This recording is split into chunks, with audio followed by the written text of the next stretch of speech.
here we are, 9:45 in the morning, just starting off from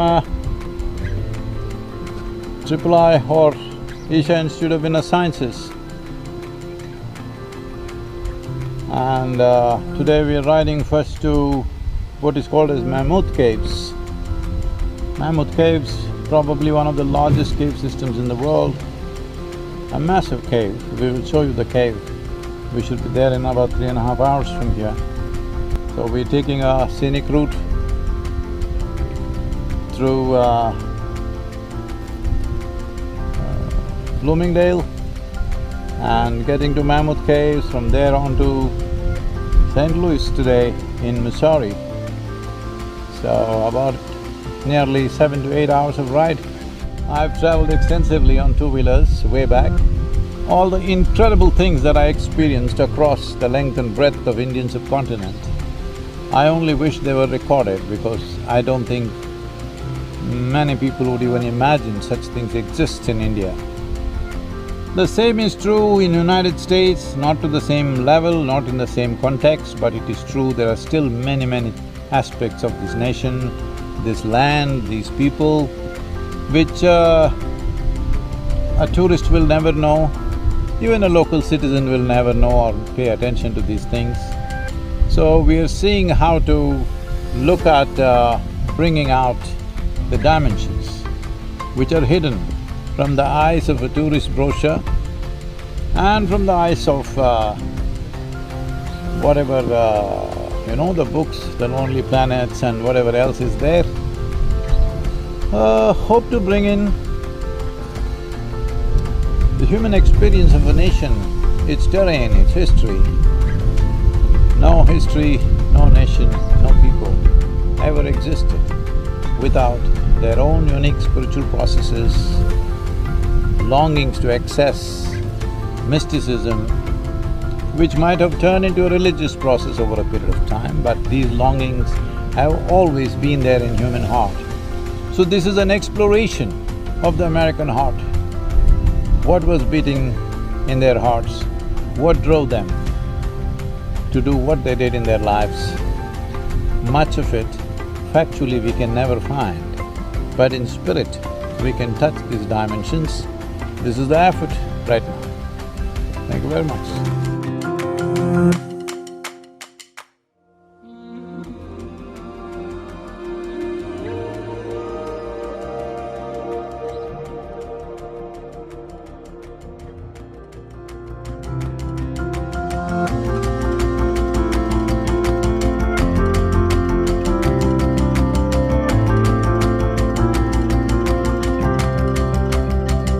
Back to living on two wheels, huh?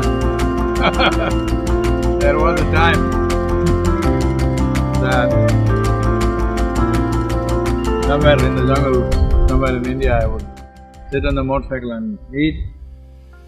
If you lie down on the floor, in the forest floor usually, you get bitten by all kinds of insects. So I even slept on the motorcycle, just put my bag on the handlebar, just slept, and I used to sleep 2 to 3 hours very well, deep sleep, just get up and ride again. So back on two wheels, having my lunch, just came out of Mammoth Caves, one of the largest, not one of the largest probably, cave systems in the world. Now we are on the way to Evansville to meet Miss Ohio. No, I'm in the Ohio River. Wherever we go, South Indian lemon rice won't leave us. Enge ponal pudi sadhana.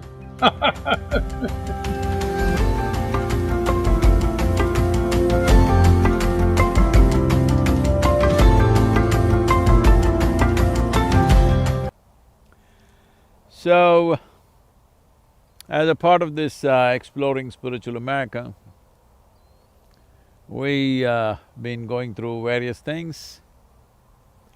As you know, we started from Tennessee, from Isha Institute. Around Tennessee, the ashram where we are, this was Cherokee Nation at one time.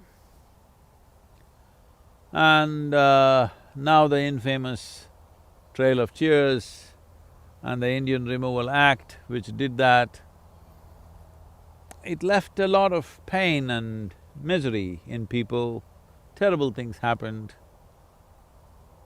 Well, that's history.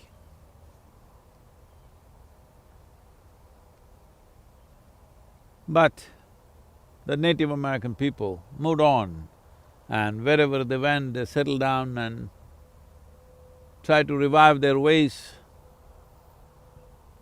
Not to be, but still very doggedly they have kept their culture to whatever extent they can in these changing times.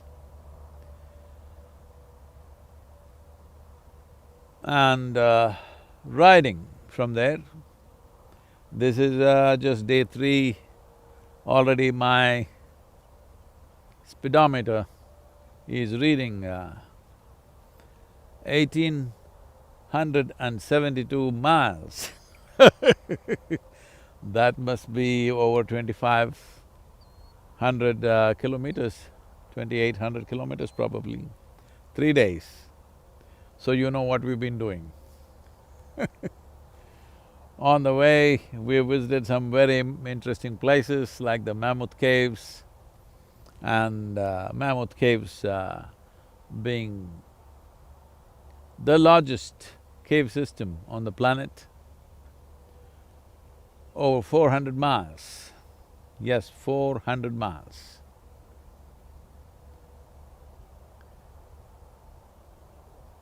People are asking me variety of questions from family, from friends and various other volunteers. Sadhguru, what is it that drives you like this? I just want you to know, I am the one who is driving it, nothing driving me anywhere.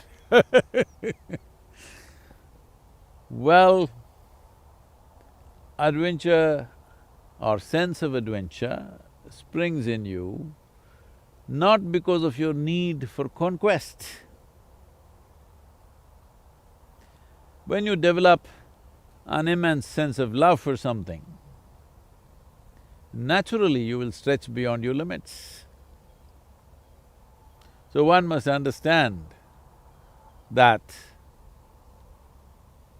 some freaky ambition of proving who you are is not adventure. Here we are in Cahokia, a city of mounds, Indian mounds.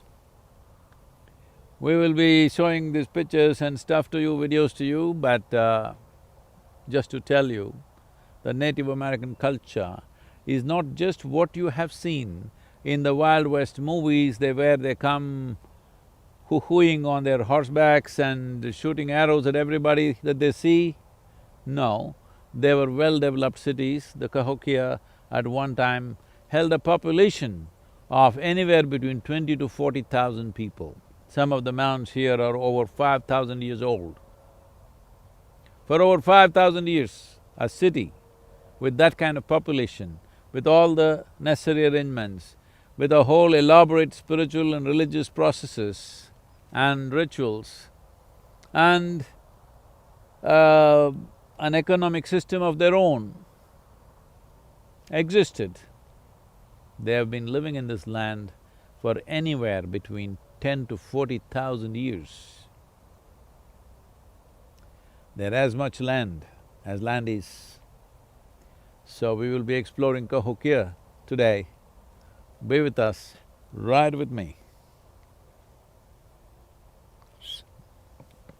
River Mississippi.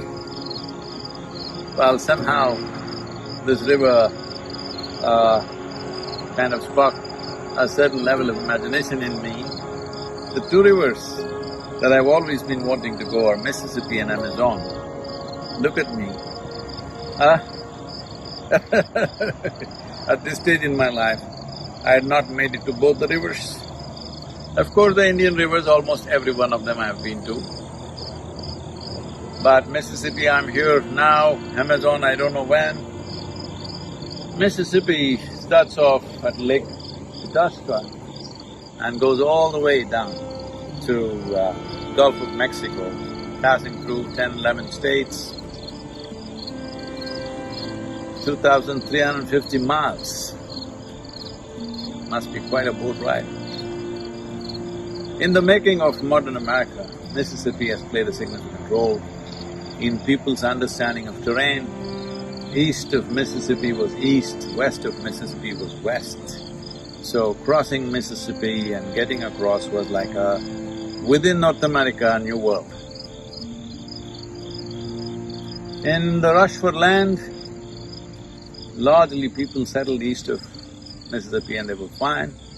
It is only when the rush for gold and other metals came up, going west became very necessary and became a big drive. And I think the Trans-Pacific Railways played a significant role in transporting people beyond Mississippi and taking them across through more harsh lands of the West. Mississippi has inspired many millennia of people building their civilizations and their habitations along the river. As everyone knows now, the mound builders among the Native American culture were all along the eastern bank of Mississippi. The Native Americans who built mounds for various purposes, built cities along the Mississippi banks, and later on when the settlers came, of course, this immense source of water became a big part of their settling, and above all, it became a very effective mode of transportation for river boats and barges. Even now, massive barges pass through all the time. Rivers in the world have such a significant role in human life. It's only now, after the invention of the modern electric pump, that people can live away from a river, otherwise you had to live somewhere close to a river. Even if you have an electric pump, it's still worth living on a riverbank.